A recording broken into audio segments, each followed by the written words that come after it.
Hello student, मैं संजय चौहान, भूगोल का अध्यापक। आज हम क्लास 12 का जो महत्वपूर्ण टॉपिक है जनसंख्या, वितरण, घनत्व एवं वृद्धि के बारे में अध्ययन कर रहे हैं। बच्चों, हमने जो पिछला वीडियो था उसके अंदर हमने विश्व जनसंख्या को प्रभावित करने वाले कारक पढ़े थे, जिनमें से हमने भौतिक कारक व सामाजिक व सांस्कृतिक कारक के बारे में पिछले वीडियो के अंदर हमने अध्ययन किया था। आज हम जो कारक का अध्ययन करेंगे उसका नाम है आर्थिक कारक, जिसके अंदर हम खनिज, औद्योगिकरण और नगरीकरण जैसे महत्वपूर्ण जो कारक है, आर्थिक कारक है, उनके बारे में विश्लेषण के साथ जानकारी प्राप्त करेंगे। और हम देखेंगे कि जनगणना क्या है, जनगणना कितने वर्ष बाद निर्धारित होती है, प्रथम जनगणना कब निर्धारित की गई, ये सब हम इसी वीडियो के अंदर पढ़ेंगे। पहले हम पिछले वीडियो के बारे में थोड़ा सा पढ़ लेते हैं। सबसे पहले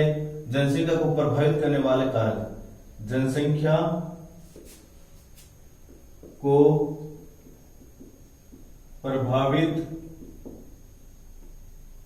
करने वाले कारक मुख्य रूप से हम कितने पढ़े थे? 3 कारक। कितने कारक पढ़े थे? 3 कारक। पहला कारक कौन सा पढ़ा था हमने बच्चों? भौतिक कारक। कौन सा कारक पढ़ा था? भौतिक कारक। दूसरा हमने कौन सा पढ़ा था? सामाजिक व सांस्कृतिक कारक।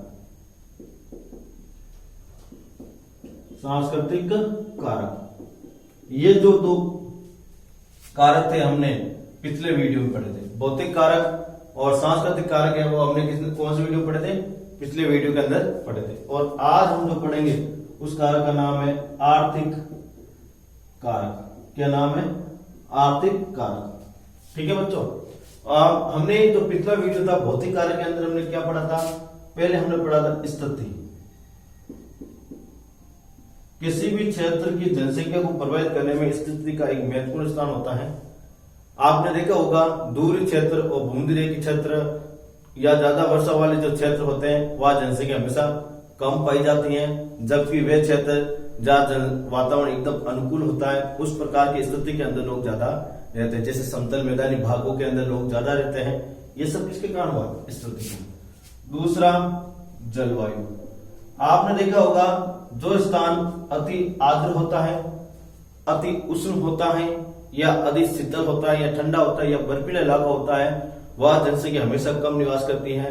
जबकि बच्चों, जो क्षेत्र मनुष्य के लिए अनुकूल जलवायु पैदा करता है उस क्षेत्र में जनसंख्या बहुत अधिक निवास करती है। जैसे मध्य अक्षांशों के अंदर देखेंगे तो बच्चों, विश्व के मध्य अक्षांश में सबसे ज्यादा जनसंख्या पाए जाने का कारण है वहां की अनुकूल जलवायु का होना। तीसरा, जल। हमने पढ़ा था जल एक महत्वपूर्ण कारक है। जल जीवन का आधार है।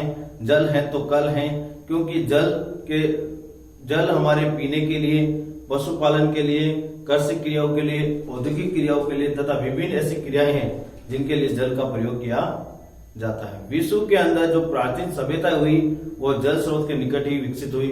उसका यही कारण था कि उनको लोगों को पीने के लिए, कृषि कार्य के लिए, पशुपालन के लिए जो पानी की आवश्यकता थी उनकी पूर्ति नदियों के पास हो जाती थी। इसलिए सभ्यताओं का विकास भी नदियों के पास ही उनका हुआ था। फिर है मिट्टियां। आपने देखा जो मिट्टी उपजाऊ होती है वहां पर लोग ज्यादा रहते हैं, और दोमट मिट्टी और जलोढ़ मिट्टी उपजाऊ मैदानों के से एक मिट्टी मानी जाती है। वहां पर लोग हमेशा ज्यादा रहते हैं, क्योंकि उपजाऊ मिट्टी में कृषि क्रियाएं और कृषि क्रिया संबंधित विभिन्न प्रकार की क्रियाएं होती है, वो अधिक विकसित होती है। इसलिए वह लोग भी क्या होते हैं? अधिक निवास करते हैं। ये हमने कौन से कारक में पढ़े थे? भौतिक कारक में। फिर हम लेंगे सामाजिक और सांस्कृतिक। हमने देखा होगा जहां पर हमारे प्राचीन रूढ़िवादी विचारधारा के अनुसार देखा जाए, जो हमारे सांस्कृतिक केंद्र होते हैं वहां पर जनसंख्या हमेशा अधिक होती है। कारण क्या है? क्योंकि हमारे सांस्कृतिक गतिविधि से जुड़े होने के कारण हम लोग वहां जाते हैं और उस क्षेत्र की जनसंख्या बढ़ा देते हैं। जैसे हमारे लोक देवता बाबा रामदेव मंदिर, जैसे अपन पोखरण के अंदर है, रामदेवरा के अंदर, रामदेव मंदिर के अंदर या रामदेवरा के अंदर लोग जाने का सबसे बड़ा कारण है वो है सांप्रदायिक भावना, जिसके कारण जब भादवा होता है उस समय जो लोग होते हैं बड़ी संख्या में वहां जाते हैं और वहां की जनसंख्या घनत्व में क्या कर देते हैं?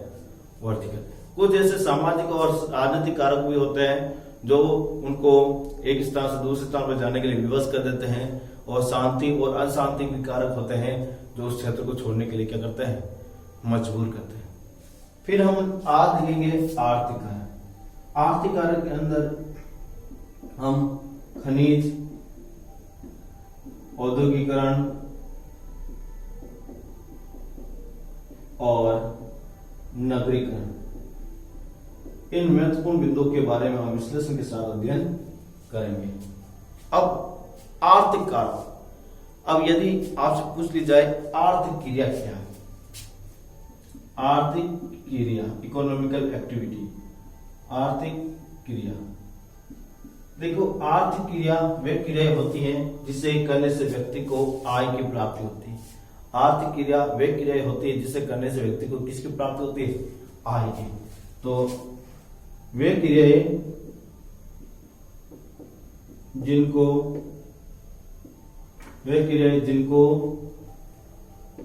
करने से आय की प्राप्ति होती है, उसी को हम क्या कहते हैं, आर्थिक क्रिया। और उसी आर्थिक क्रियाओं का कुछ भाग है जो हम इसका विश्लेषण के साथ अध्ययन करेंगे कि आर्थिक क्रिया कैसे होती है। सबसे पहले हम टॉपिक लेते हैं खनिज। पहला कौन सा आर्थिक कारक में, खनिज। खनिज क्या है, खनिज कितने भागों में बांटे जाते हैं, ये टॉपिक भी है, आपके पढ़ने को भी मिलेगा। तो याद रखना, खनिज की यदि परिभाषा पूछी जाए, मैंने आपको काफी बार लिखवाई भी है, तो भी आपको मैं वापस लिख रहा हूं, जमीन को खोदकर खनिजों को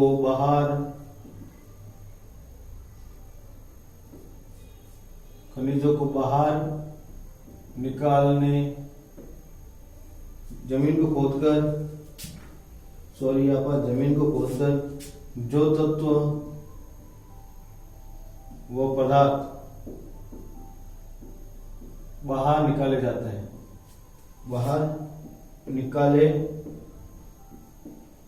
हैं, उसे खनिज कहा जाता है। जमीन को खोदकर जो तत्व या पदार्थ बाहर निकाले जाते हैं उसी को हम क्या कहते हैं, खनिज कहते हैं। क्या कहते हैं, खनिज। खनिज को हम मुख्य रूप से दो प्रकार से हम लेते हैं। एक खनिज होता है धात्विक खनिज, दूसरा होता है अधात्विक खनिज।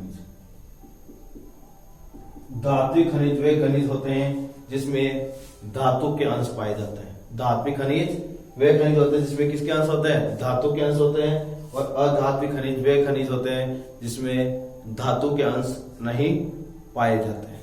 अब हम लेते हैं खनिज निक्षेपों से युक्त क्षेत्र उद्योगों को आकर्षित करते हैं।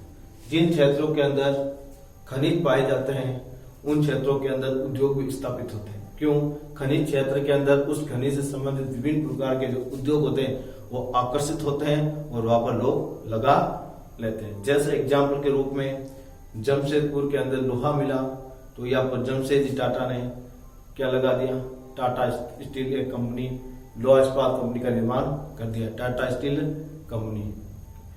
इसका पूरा नाम Tata iron and steel company, जिसको 1907 के अंदर जमशेदजी टाटा ने झारखंड के सांचे नामक स्थान पर लगाया था।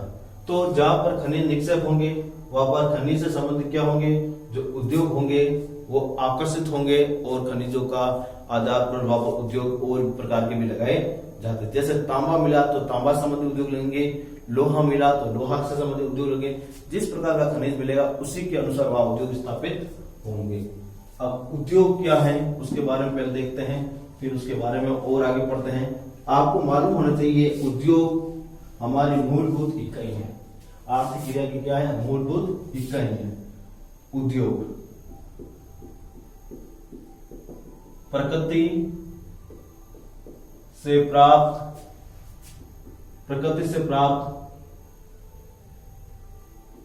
तत्व या खनिजों को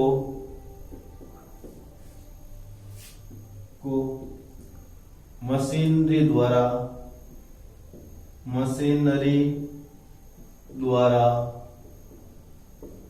रूप परिवर्तन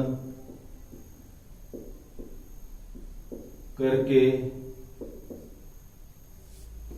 मूल्यवान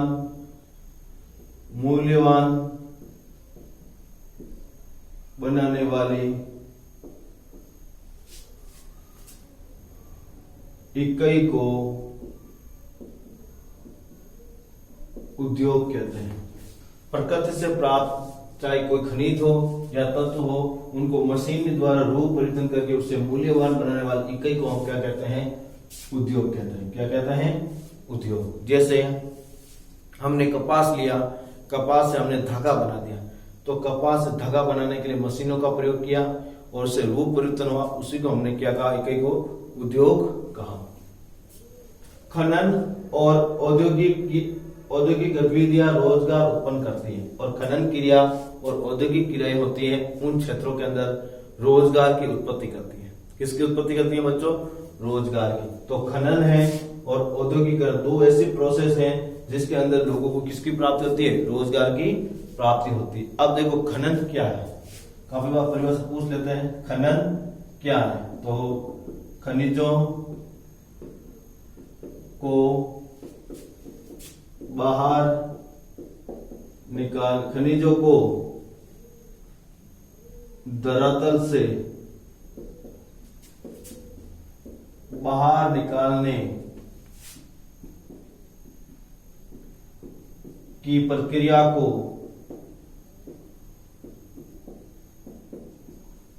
खनन कहते हैं।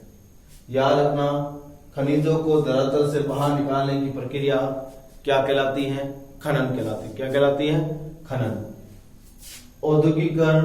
औद्योगिकरण या औद्योगिक का मतलब होता है ऐसा क्षेत्र जहां विभिन्न प्रकार की औद्योगिक इकाइयां स्थापित होती हैं, उन क्षेत्रों को औद्योगिकरण या औद्योगिक क्षेत्र कहा जाता है। रोजगार उत्पन्न करते, अतः अकुशल व कुशल कर्मी इन क्षेत्रों में पहुंचते हैं और जनसंख्या को सघन बनाते हैं। और इस क्षेत्र में फिर क्या है? कुशल है और अकुशल दोनों प्रकार के श्रमिक आते हैं, और वहां से इन श्रमिकों की वृद्धि हो जाने से वहां की जनसंख्या में क्या हो जाती है? वृद्धि हो जाती है। कुशल श्रमिक वे होते हैं जो टेक्नोलॉजी संबंधित कार्य करेंगे, और अकुशल वे होते हैं जो टेक्नोलॉजी संबंधित कार्य नहीं करते हैं। उदाहरण के लिए यदि हम देखते हैं अफ्रीका की कटंगा तांबा पेटी, अफ्रीका की कटंगा तांबा पेटी के अंदर देखते हैं तो इसी तरह खनिजों की उपलब्धता के कारण वहां पर जनसंख्या में क्या हुई है?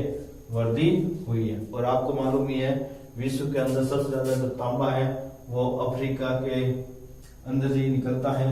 ठीक है बच्चों, और ऐसा देखा जाए तो विश्व का सबसे बड़ा जो तांबा उत्पादन जो देश है वो चिली है। कौन सा देश है? चिली है, जिसमें विश्व के अंदर सबसे ज्यादा तांबे का क्या करती है? उत्पादन करती है। और चिली दक्षिणी अमेरिका में आया हुआ है। कहाँ आया हुआ बच्चों? दक्षिणी अमेरिका में जो सबसे ज्यादा तांबा उत्पादन करती है। और भारत के अंदर देखते हैं तो झारखंड, भारत के अंदर कौन है तांबा सबसे उत्पादन करने वाला? झारखंड है, जो भारत के अंदर सबसे ज्यादा तांबा उत्पादन करता है। और राजस्थान के अंदर देखते हैं तो झुंझुनू खेतरी जो सबसे ज्यादा तांबा उत्पादन करने वाली इकाइयों में से एक है। तो विश्व के अंदर चिली दक्षिण अमेरिका के अंदर है, भारत के अंदर झारखंड, और राजस्थान के अंदर झुंझुनू। कौन है? झुंझुनू, जो सबसे ज्यादा क्या है? तांबे का उत्पादन करती है। अब हम लेते हैं नगरीकरण। क्या है? नगरीकरण। तो इसमें हम पूछा जाता है नगरीकरण क्या है? सवाल पूछ लिया जाए कि नगरीकरण क्या है, तो सीधी सी परिभाषा है बच्चों नगरीकरण की, जब गांव के लोग गांव छोड़कर शहर में चले जाते हैं, जिससे शहरों की जनसंख्या में वृद्धि हो जाती है, उसी को क्या कहा जाता है? नगरीकरण। क्या कहा जाता है?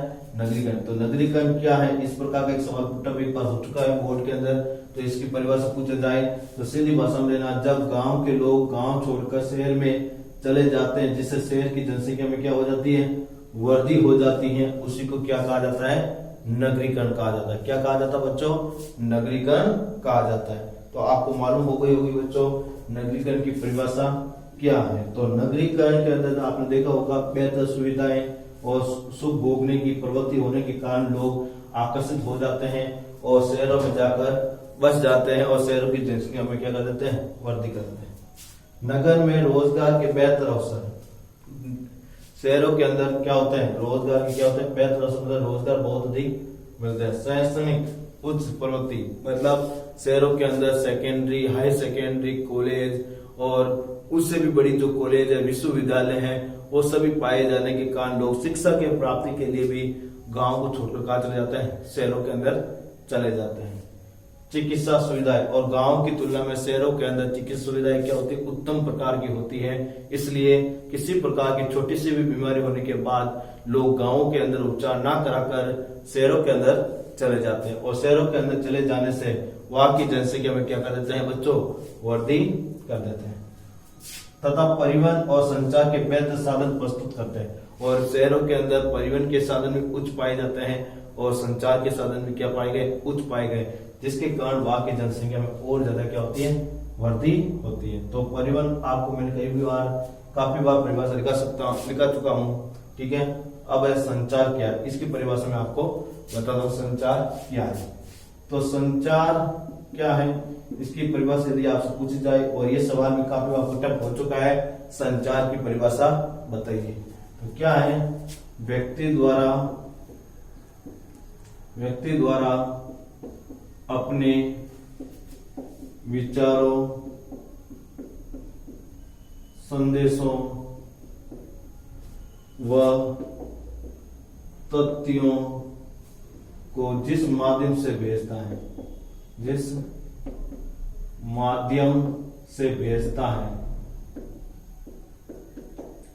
उसी को क्या कहा जाता है, संचार।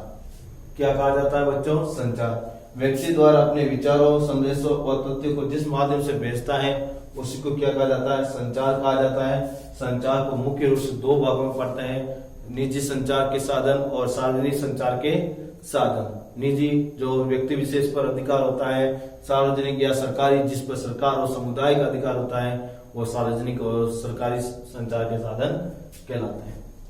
नगरों की अच्छी नगरीय सुविधाएं तथा नगरीकरण जीवन का आकर्षण लोगों को नगरों की ओर खींचते हैं और नगरों के अंदर उच्च प्रकार की सुविधाएं, बेहतर रोजगार के अवसर, चिकित्सा प्रणाली उच्च, शैक्षणिक प्रणाली उच्च और फिर रहने का ढंग, ये सब लोगों को अपनी ओर क्या करता है, आकर्षित करता है। किसके, गांव के लोगों को। गांव के लोगों को जब इन प्रकार की सुविधाओं को देखते हैं तो उनका मन करता है कि हम भी शहर में जाएं और फिर वो धीरे धीरे शहरों की ओर गमन कर जाते हैं और शहरों की जनसंख्या में क्या कर देते हैं, वृद्धि कर देते हैं। और जनसंख्या में तो वृद्धि करते ही हैं, जबकि वहां के जनसंख्या मतलब पुरुष ज्यादा प्रवास करते हैं। गांव को छोड़कर शहरों में कौन ज्यादा जाता है, पुरुष अधिक जाते हैं, जिसके कारण शहर का जो लिंग अनुपात है उसको भी क्या कर देते हैं, प्रभावित कर देते हैं। क्योंकि पुरुष लोग होते हैं वो शहर में चले जाते हैं और पीछे कौन रह जाती है, गाँव में स्त्रियां।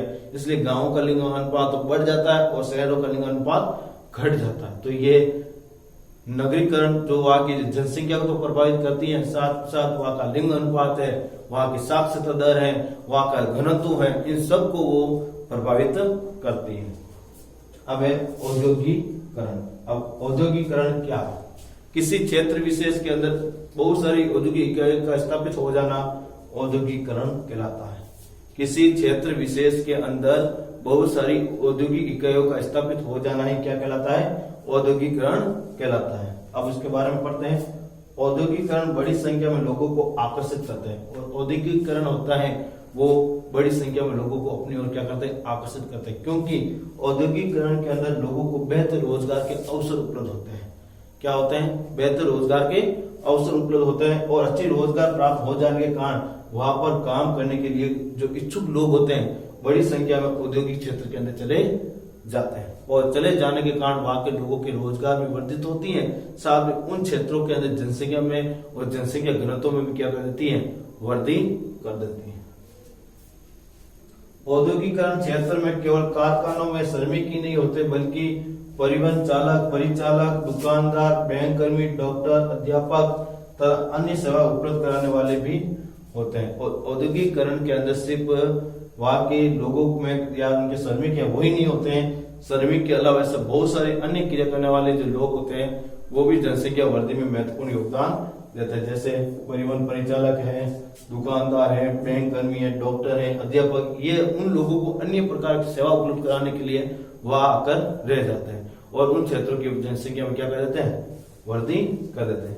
उदाहरण के रूप में जापान के कोबे ओसाका प्रदेश, जापान का कौन सा कोबे ओसाका प्रदेश है जो इसी प्रकार का औद्योगिकरण का उदाहरण प्रस्तुत करता है। तो बच्चों आपने देखा कि जनसंख्या को प्रभावित या जनसंख्या घनत्व को प्रभावित करने वाले जो कारक हैं वो कौन कौन से हैं। तो आपने देखा आर्थिक कारक और कौन सा था, सामाजिक व सांस्कृतिक कारक और भौगोलिक कारक, जिसके बारे में आपने विस्तार के साथ उसका अध्ययन किया है।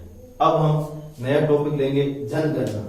क्या है बच्चों टॉपिक, जनगणना। आपको काफी बार आपको पढ़ने को मिलता है, सुनने को मिलता है। आपने देखा होगा कि गांव के अंदर कुछ सरकारी अधिकारी होते हैं या बीएलओ या शिक्षकगण होते हैं, वो इस प्रकार की जनसंख्या को गणना करने के लिए आते हैं। तो वो जनगणना क्या होती है उसके बारे में थोड़ा बहुत आपको जानकारी होनी चाहिए। तो जनगणना, देखो जनगणना क्या है। पहले जन का मतलब होता है लोग, जन का मतलब क्या होता है लोग, और गणना का मतलब होता है संख्या ज्ञात करना। गणना का मतलब होता है संख्या ज्ञात करना। तो किसकी संख्या ज्ञात करना, लोगों की संख्या ज्ञात करना। जन का मतलब हुआ लोग और गणना का मतलब संख्या ज्ञात करना। तो लोगों की संख्या ज्ञात करना वो होती है जनगणना। लेकिन ये परिभाषा नहीं होती है, सरकार ने कुछ महत्वपूर्ण बिंदु को रखते हुए इनकी परिभाषा घोषित की है। किसी भारत के अनुसार ले रहे हैं हम पहले, ठीक है बच्चों, किसी क्षेत्र की प्रति 10 वर्ष या 10 वर्षों के अंतराल में आधिकारिक रूप से की गई लोगों की गणना को जनगणना कहते हैं। किसी क्षेत्र में प्रति 10 वर्षों के अंतराल में आधिकारिक रूप से की गई लोगों की गणना को हम क्या कहते हैं, जनगणना। ये सवाल भी आपके बोर्ड के द्वारा काफी बार पूछा गया है, तो इसके लिए आप उसके ऊपर भी थोड़ा सा फोकस करें कि जनगणना क्या है। तो जनगणना की परिभाषा क्या हुई, किसी क्षेत्र की प्रति 10 वर्षों के अंतराल में आधिकारिक रूप से की गई गणना को हम क्या कहते हैं, जनगणना। क्या कहते हैं बच्चों, जनगणना। अब जनगणना आपको खुद को मालूम होगी, इसकी परिभाषा क्या है आपको मालूम होना चाहिए। प्रथम जनगणना, प्रथम जनगणना भारत के अंदर ही कह रहे हैं हम, ध्यान रखना बच्चों। प्रथम जनगणना भारत के अंदर कब हुई थी, तो याद रखना 1872 के अंदर। कब हुई थी, 1872 के अंदर। याद रखना प्रथम जनगणना 1872 के अंदर हुई।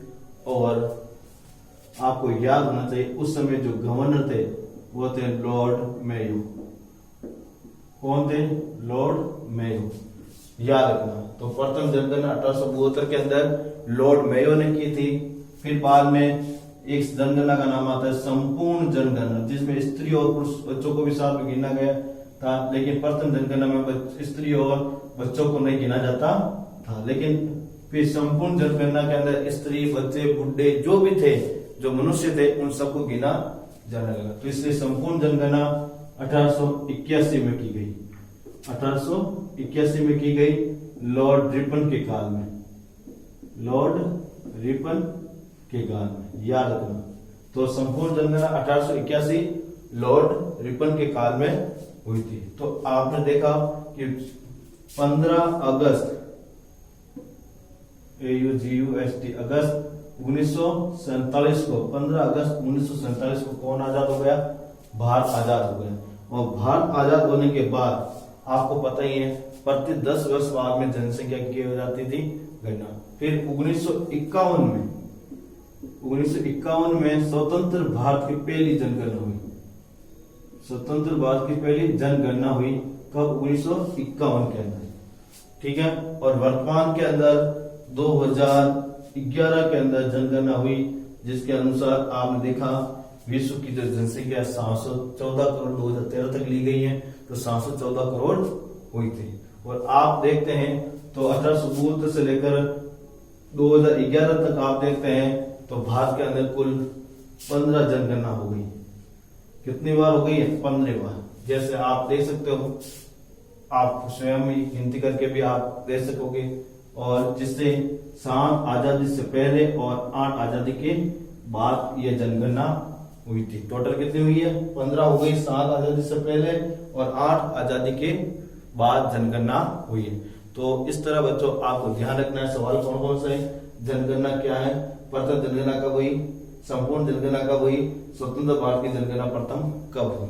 तो ये बिंदु आपको याद रखना है। अब जो नेक्स्ट वीडियो होगा उसके अंदर हम बच्चों जनसंख्या वृद्धि के बारे में पढ़ेंगे, क्योंकि हमारा जो टॉपिक था पहले था जनसंख्या, तो हमने पूरी की पूरी जनसंख्या के बारे में जाना। फिर हमने पढ़ा था वितरण, तो फिर जनसंख्या के जो वितरण के प्रतिरूप थे उसके बारे में जाना। फिर जनसंख्या प्रदेश थे उनके बारे में जाना। फिर हमारा टॉपिक था जनसंख्या घनत्व, तो हमने जनसंख्या घनत्व की परिभाषा पढ़ी, जनसंख्या घनत्व के प्रतिरूप के बारे में, वितरण का प्रतिरूप देखा, जनसंख्या घनत्व के प्रदेश पढ़े और फिर जनसंख्या घनत्व को प्रभावित करने वाले कारक पढ़े। और फिर हमारा टॉपिक में था जनसंख्या वितरण घनत्व एवं वृद्धि। अब हमारा अंतिम जो टॉपिक बचा है वो है वृद्धि। वृद्धि क्या है, वृद्धि की प्रवृत्तियां कौन सी हैं, वृद्धि जनसंख्या वृद्धि की प्रमुख विशेषताएं कौन सी है, जनसंख्या वृद्धि के कारण क्या है, जनसंख्या वृद्धि को रोकने के उपाय कौन से हैं या समाधान कौन से हैं। जनसंख्या वृद्धि में आप एक टॉपिक पढ़ोगे जनांगीय संक्रमण सिद्धांत या चक्र, वो क्या है, वो कितने भागों में बांटा गया है, उन सब का आप विश्लेषण के साथ अध्ययन नेक्स्ट वीडियो के अंदर करोगे। Thank you.